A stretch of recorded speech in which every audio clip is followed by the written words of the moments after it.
The fifth book in the Reckless series follows Ethan as he takes a missing persons case as a favor to a friend.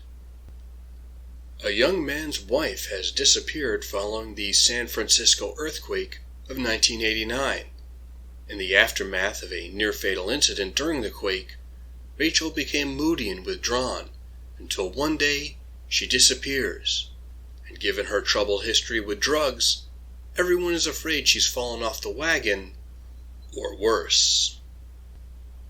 Ethan's investigation has him ruminating about the nature of justice, for he discovers he's not tracking down a woman who is lost so much as a woman who is focused on a bloody path of revenge. More so than some of the previous entries in the series, Follow Me Down is trying to fit into the darker regions of both noir and westerns.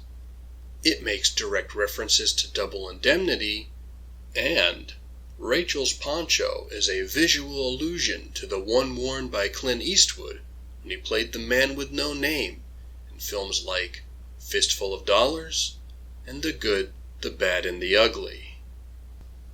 A central reference, however, is one to the Maltese Falcon, which Ethan paraphrases even though he cannot place it. The reference is to something in the book, but not the movie adaptations, wherein Sam Spade tells a story about tracking down a man who disappeared without a trace one day. This allusion ultimately accomplishes a lot within the graphic novel. It ties this story strongly to the noir detective tradition, and it gives Ethan the chance for introspection as he thinks of Rachel as the person who completely disappears, but also realizes at one time he was a man who completely disappeared.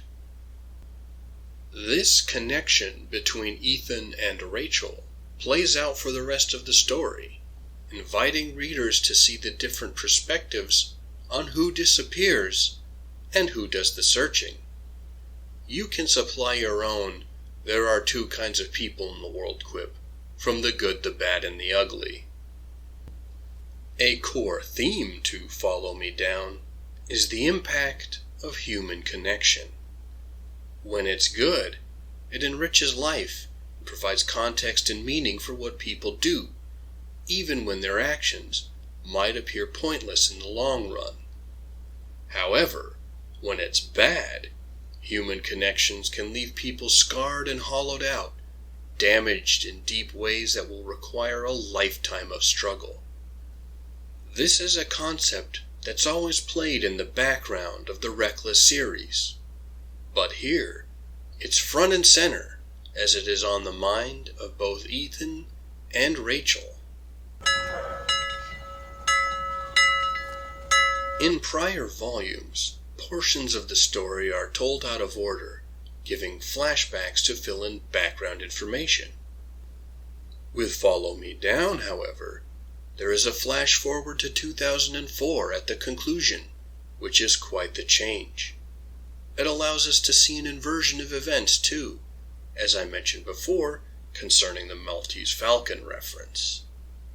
In 2004, roles are changed, and we see that Ethan has effectively disappeared, and it is Rachel who comes to save and restore him, remind him of who he is, and, in a way, bring him back to life the way that he helped her find a way to a new life back in 1989. This concluding portion also shows us how Ethan, much like Bruce Banner as a man who is always angry, can have a constructive outlet for his anger.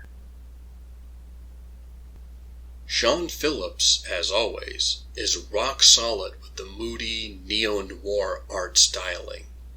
In this volume, he gets to showcase his range with different and varied locations.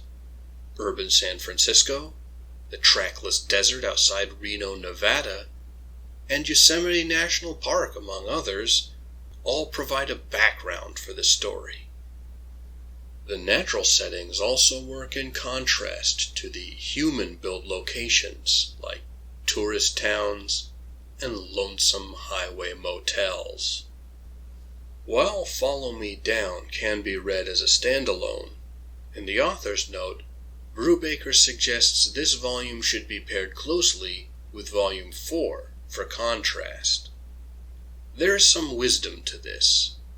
The bulk of each story happens within the same time frame, and reading in this way allows the audience to see the different methods and motivations of Ethan and Anna.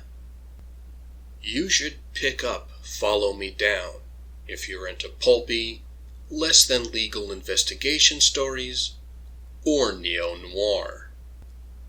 Thank you for taking the time to listen to my peculiar notions. If you appreciate this channel and want to support it, you know what to do. You can also take a moment to visit another YouTube creator you enjoy to like, comment, share, and subscribe there too. Those actions are what prevent videos you admire from disappearing on this platform, never to be found again. Until next time, enjoy some fun pulpy stories. Live and be well.